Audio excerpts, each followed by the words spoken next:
को महाशक्तिशाली bomber TU-160M देने को तैयार रूस ने ये महाशक्तिशाली बॉम्बर भारत को देने की पेशकश की है। भारतीय वायुसेना पारंपरिक रूप से मल्टी रोल फाइटर पर निर्भर रही है। उसके बेड़े में बम वर्षक नहीं है। रूस ने एक बार फिर से दोस्त भारत को अपना भारी बम वर्षक विमान TU-22M3 और TU-160 व्हाइट स्वान देने की पेशकश की है। डिफेंस मीडिया आउटलेट IDRV ने अपनी रिपोर्ट में इस बारे में जानकारी दी है। सोवियत काल में डिजाइन किए गए TU-22M3 को 2 दशक पहले भारतीय नौसेना को ऑफर किया गया था, लेकिन महंगी कीमत और आधुनिकीकरण पर आने वाले खर्च के चलते डील फाइनल नहीं हो पाई थी। रूस अब TU-160M के साथ भारत को ऐसा विमान उपलब्ध कराना चाहता है जो उसकी मारक क्षमताओं को बढ़ा सके।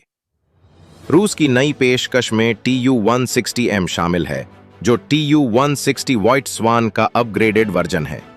TU-160M की खासियत यह है कि इसका उत्पादन अभी भी जारी है। 2018 में एक कॉन्ट्रैक्ट के तहत रूसी वायुसेना ने इसकी 10 यूनिट का ऑर्डर दिया था, जिसे 2027 तक डिलीवर किया जाना है। इसके अपग्रेडेड मॉडल में व्यापक एवियानिक्स और नेविगेशन खूबियों को जोड़ा गया है। विमान को बनाने वाली रूसी कंपनी टुपोलेव का दावा है कि TU-160M का नया अपग्रेड पिछले मॉडल की तुलना में 60% ज्यादा प्रभावी है। IDU ने अपनी रिपोर्ट में बताया है कि एक TU-160M की संभावित कीमत $16.5 करोड़, करीब 13,70,180,454 रुपए है। ये एक साथ 12 लंबी दूरी की क्रूज मिसाइल या फिर छोटी दूरी की न्यूक्लियर मिसाइल ले जाने में सक्षम है।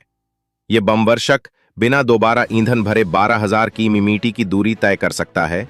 ऐसे में भारत के बेड़े में इसके शामिल होने से भारतीय वायुसेना को हिंद प्रशांत और उसके आगे तक शक्तिशाली प्रतिरोध और हमले करने की क्षमता हासिल होगी।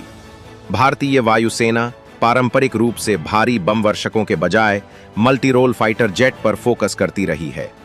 इसके बेड़े में वर्तमान में एक भी स्ट्रेटेजिक बॉम्बर नहीं है। TU-160M को हासिल करने से भारत की दीर्घ